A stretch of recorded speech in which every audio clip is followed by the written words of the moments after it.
जय हिंद साथियों। स्वागत है हमारे YouTube चैनल एक्सपर्ट रितेश पे।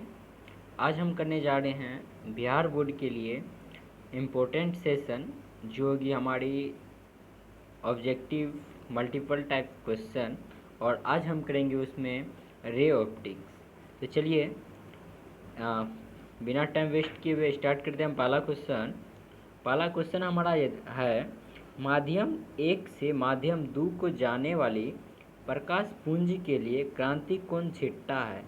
प्रकाश का वेग माध्यम 1 में, प्रकाश का वेग जो है किसमें, माध्यम 1 में कितना है, तो v है। तो माध्यम 2 में पूछा जा रहा है, तो माध्यम 2 में क्या हो जाएगा, v अपॉन साइन छिट्टा। तो हमारा राइट आंसर क्या हो जाएगा, option B, v upon sine छिट्टा। चलिए नेक्स्ट क्वेश्चन है हमारा क्वेश्चन नंबर 2। श्वेत प्रकाश का एक स्पंद हवा से शीशे के स्लैब पर अभिलंब आपतित होती है, तो स्लैब के गमन के पश्चात सबसे पहले कौन सा रंग बाहर निकलेगा।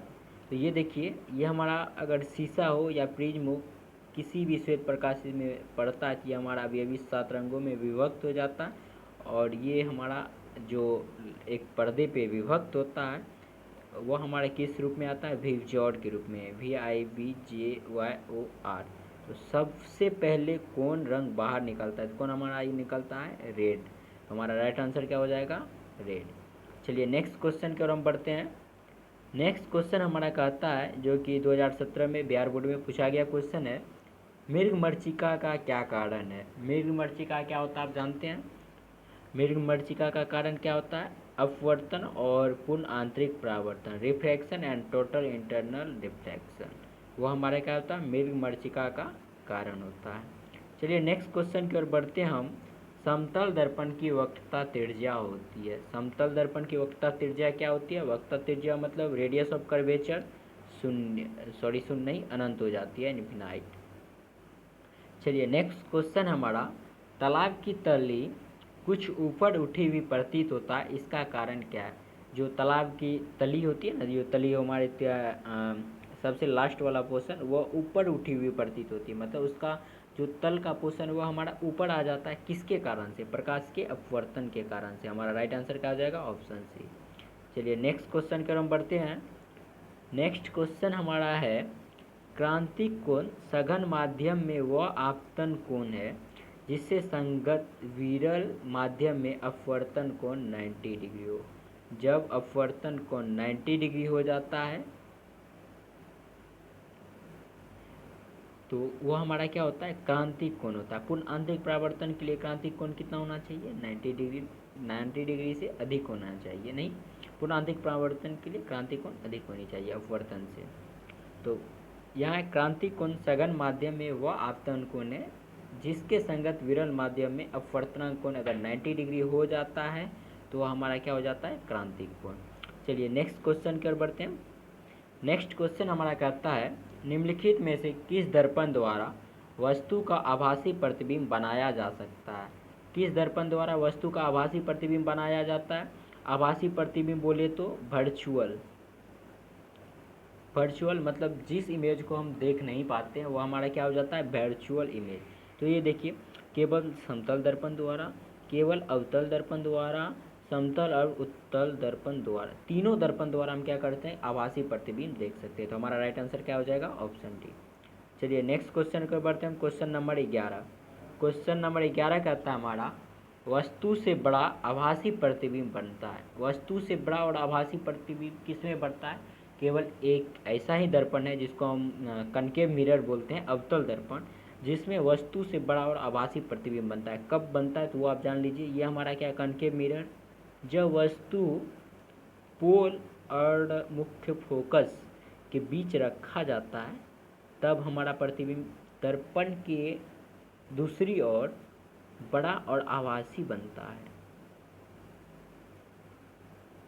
तो वो हमारा राइट आंसर क्या आ जाएगा, ऑप्शन बी।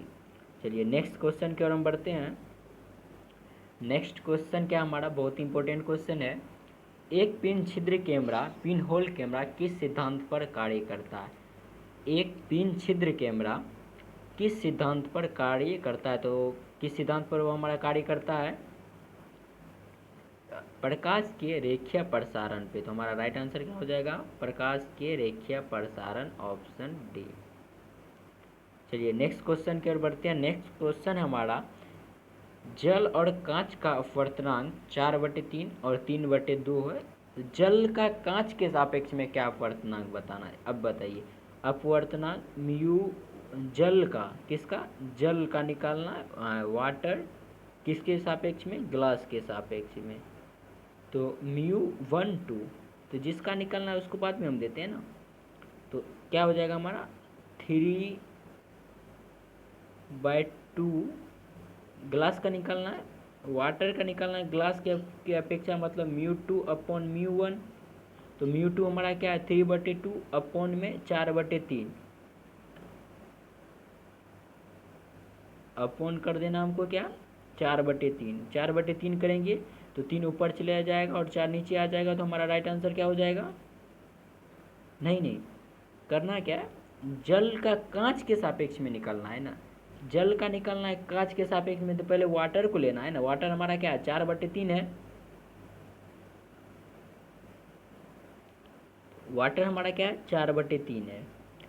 जल का निकालना है कांच के सापेक्ष में। कांच का अपवर्तनांक कितना? 3/2। तो भागा हम करेंगे तो 2 ऊपर चल जाएगा, 3 नीचे, मतलब 8/9। तो राइट आंसर क्या हो जाएगा हमारा? 8/, किस ऑप्शन में? ऑप्शन डी में दिख रहा है। तो हमारा राइट आंसर क्या हो जाएगा? Option D. समझिए क्वेश्चन कैसे किए। देखिए, जब भी अपवर्तनांक पूछा जाए 1 2, 1 मतलब जिसका पूछा जाए वो, और 2 क्या? जिसके रिस्पेक्ट में पूछा जाए। यहाँ देखिए जल का पूछा जा रहा है तो जल का हम पहले लेंगे, किसके रिस्पेक्ट में? कांच के रिस्पेक्ट में। 3/2, ये 2 ऊपर आ जाएगा, 8/9। तो हमारा राइट आंसर क्या हो जाएगा? Option D. चलिए नेक्स्ट क्वेश्चन की ओर हम बढ़ते हैं। नेक्स्ट क्वेश्चन है हमारा, किस कारण वायु का बुलबुला पानी के अंदर चमकता है? पूर्णांतरिक परावर्तन के कारण। तो हमारा राइट आंसर क्या हो जाएगा? पूर्णांतरिक परावर्तन। चलिए नेक्स्ट क्वेश्चन, क्वेश्चन नंबर 15। पूर्ण आंतरिक परावर्तन के लिए क्रांतिक कोण अधिकतम होगा जब वह कांच से पानी में जाएगा। तो पूर्णांतरिक परावर्तन क्या होता है? क्रांतिक कोण से अधिक हो जाता है। चलिए नेक्स्ट क्वेश्चन की ओर हम बढ़ते हैं। क्वेश्चन नंबर 16 की ओर, एक माध्यम से दूसरे माध्यम पर जाने पर प्रकाश की किरण मुड़ जाती है। जब प्रकाश की किरण, पढ़ेंगे आप, एक माध्यम से, ये हमारा रेयर होता है, ये हमारा डेंसर होता है। एक माध्यम से दूसरे माध्यम में जाने पर प्रकाश की किरण क्या होता है? मुड़ जाता है। तो इस घटना को हम क्या बोलते हैं? प्रकाश का अपवर्तन बोलते हैं। तो हमारा राइट आंसर क्या हो जाएगा? Option C. चलिए नेक्स्ट क्वेश्चन की ओर हम बढ़ते हैं। लेंस की क्षमता का एसआई मात्रक क्या है? तो लेंस की क्षमता क्या होती है? लेंस की क्षमता पहले जान लीजिए, इसका एसआई मात्रक डायोप्टर होती है। अब लेंस की क्षमता होती क्या है? लेंस की क्षमता P = 1/f। f हमारा क्या है? f हमारा ही फोकल लेंथ है। f जब हम किसी भी लेंस की क्षमता निकालेंगे तो ये हमारी फोकस दूरी हमेशा किस में होनी चाहिए? मीटर में। ये आपको ध्यान में रखनी है। तो इसका ऐसा यूनिट क्या होता है हमारा? डायोप्टर। नेक्स्ट क्वेश्चन की ओर हम बढ़ते हैं। नेक्स्ट क्वेश्चन है क्वेश्चन नंबर 20। क्वेश्चन नंबर 20 कहता है जो 2012 के बिहार बोर्ड में पूछा गया है, और क्वेश्चन नंबर 21 वो भी 2012 में बिहार बोर्ड में पूछा गया है। तो दोनों क्वेश्चन न्यूमेरिकल टाइप का है। तो देखिए क्वेश्चन कहता है हमारा, एक उभयोत्तल लेंस, उभयोत्तल लेंस मतलब दो लेंस का समायोजन, प्रत्येक तल की वक्रता त्रिज्या 20 सेंटीमीटर है। तो वक्रता त्रिज्या जब 20 सेंटीमीटर है तो इसका फोकस कितना हो जाएगा? 10 सेंटीमीटर। तो लेंस का क्षमता 1/, फोकस दूरी 10 सेंटीमीटर, 1 मीटर में कितना? 100 सेंटीमीटर। क्या हो जाएगा हमारा? 10 क्या हो जाएगा हमारा? 5 डायोप्टर। तो हमारा राइट आंसर क्या हो जाएगा? Option A will be right. चलिए नेक्स्ट क्वेश्चन देखिए, ये भी उसी तरह है।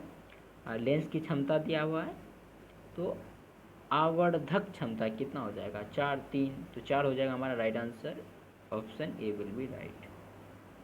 चलिए नेक्स्ट क्वेश्चन की ओर हम बढ़ते हैं।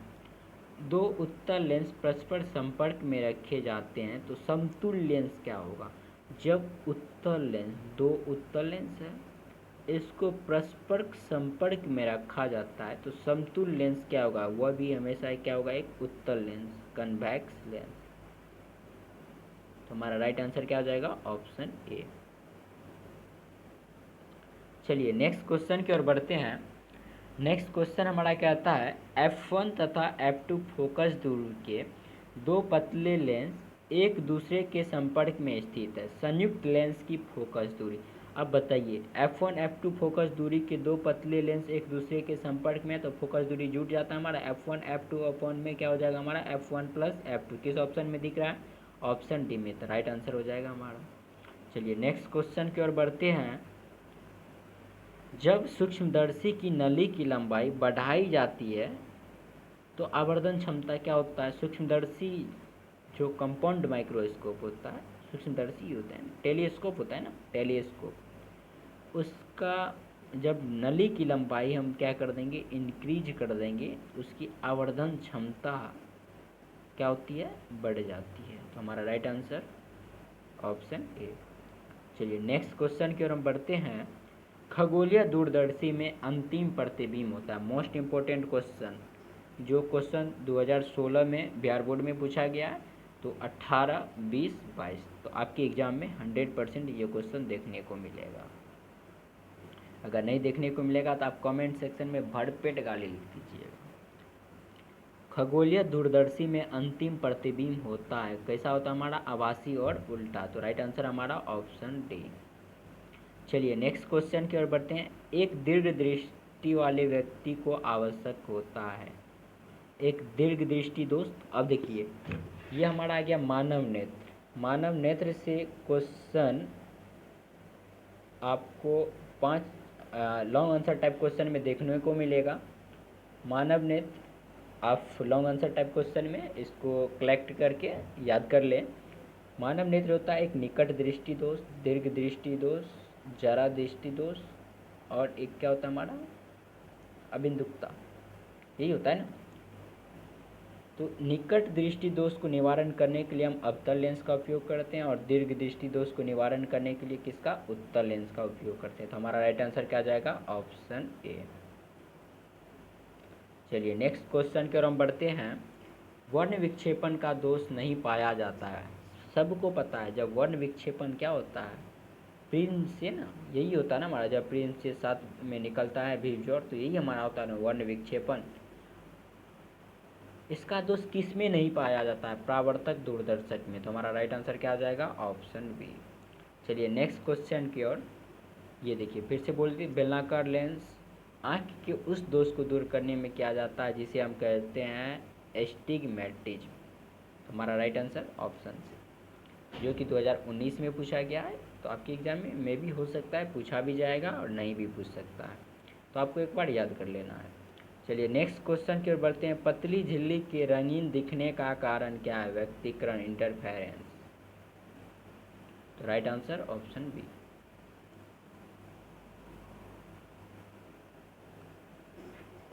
नेक्स्ट क्वेश्चन हमारा, आसमान का रंग नीला दिखने का क्या कारण है। आसमान का रंग कैसा दिखता है, नाला दिखता है, किसके कारण, प्रकाश के परिकिरणन के कारण। तो हमारा राइट आंसर क्या हो जाएगा, परिकिरणन।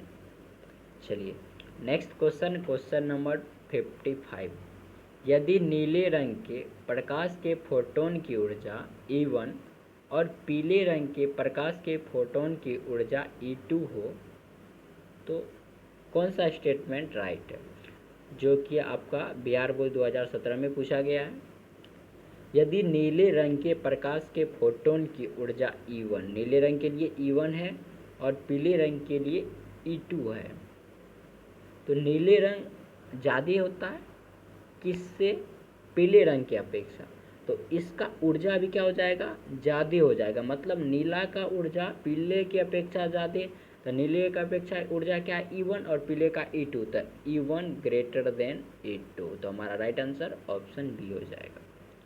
चलिए नेक्स्ट क्वेश्चन, क्वेश्चन नंबर 56, बहुत ही इंपॉर्टेंट क्वेश्चन, 56 एंड 57। एन अपवर्तनांक वाले शीशे की पट्टी की लंबाई T का समतुल्यांक निर्वात में पथ की लंबाई क्या हो जाएगी हमारी, NT। Right answer option B. चलिए नेक्स्ट क्वेश्चन, क्वेश्चन नंबर 57। जब प्रकाश की एक किरण स्लैब में प्रवेश करती है तो इसका तरंगदैर्घ्य क्या होता है? जब प्रकाश की एक किरण स्लैब में प्रवेश करती है तो इसका क्या होता है? प्रकाश की तीव्रता घट जाती है। ये क्वेश्चन आपके बिहार बोर्ड एग्ज़ाम 2013 में पूछा गया, 2015 में पूछा गया और 2016 में पूछा गया। आप इन सभी क्वेश्चन को एक बार ज़रूर देख लें एग्ज़ाम में देने से पहले। तो चलिए नेक्स्ट क्वेश्चन की ओर हम बढ़ते हैं।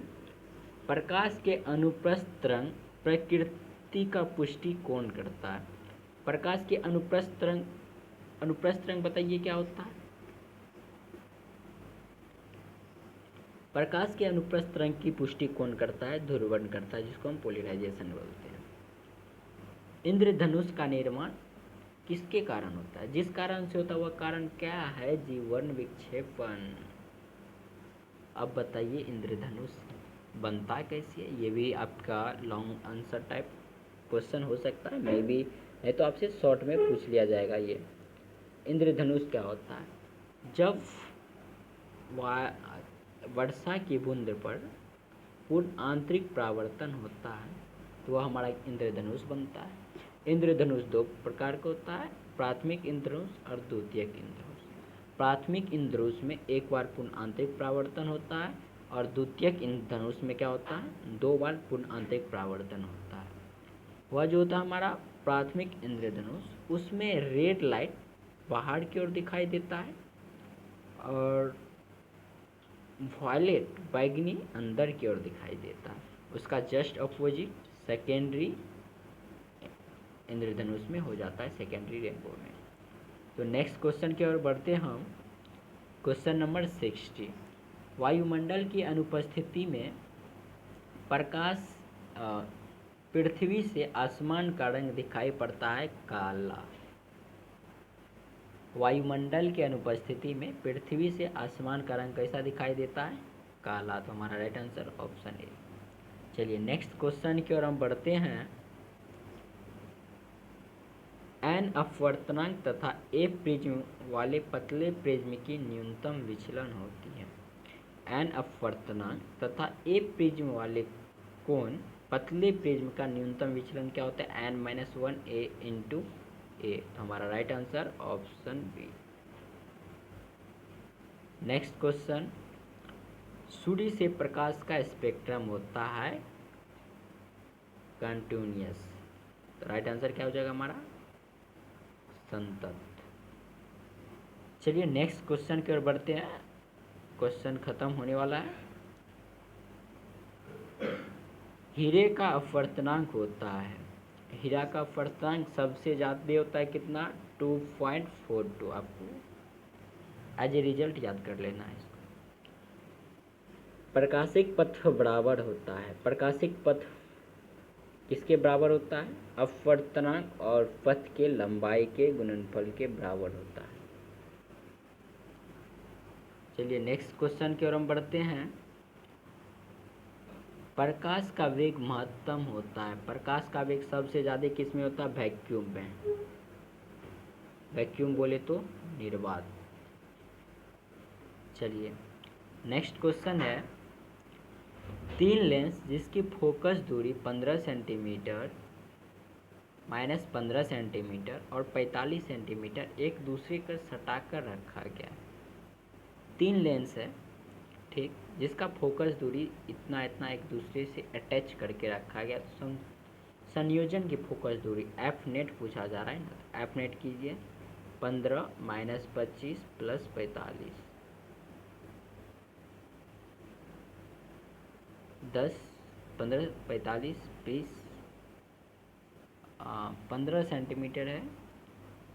उसके बाद फोकस दूरी, अच्छी जोड़िए इसको, कितना होता है? 60 35 होनी चाहिए ना। हाँ 35 ही होगी। तो राइट आंसर क्या हो जाएगा हमारा? Option B.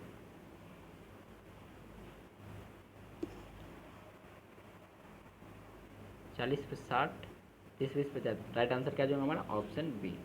चलिए नेक्स्ट क्वेश्चन की ओर बढ़ते हैं। ये सेकेंड लास्ट क्वेश्चन है। संयुक्त सूक्ष्मदर्शी की आवर्धन क्षमता के लिए कौन सा संबंध सही है? संयुक्त सूक्ष्मदर्शी क्या होती है? Compound microscope. ये 2021 के बोर्ड एग्ज़ाम, बिहार बोर्ड में लॉन्ग आंसर टाइप क्वेश्चन में पूछा गया है, 5 अंकों वाले क्वेश्चन में। तो आपसे कंपाउंड माइक्रोस्कोप पूछा गया, आपसे टेलीस्कोप पूछा जाएगा। आप आँख मूंद कर टेलीस्कोप को लॉन्ग आंसर के रिजल्ट पे आप याद कर लेंगे। तो देखिए संयुक्त सूक्ष्मदर्शी की आवर्धन क्षमता क्या होती है? L/Fe × 1 + P/Fe। Most important result है। चलिए लास्ट क्वेश्चन की ओर बढ़ते हैं आज की हम।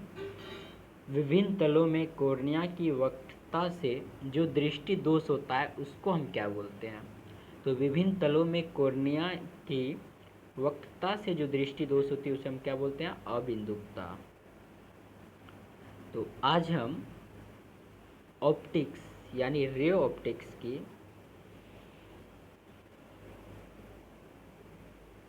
Objective part,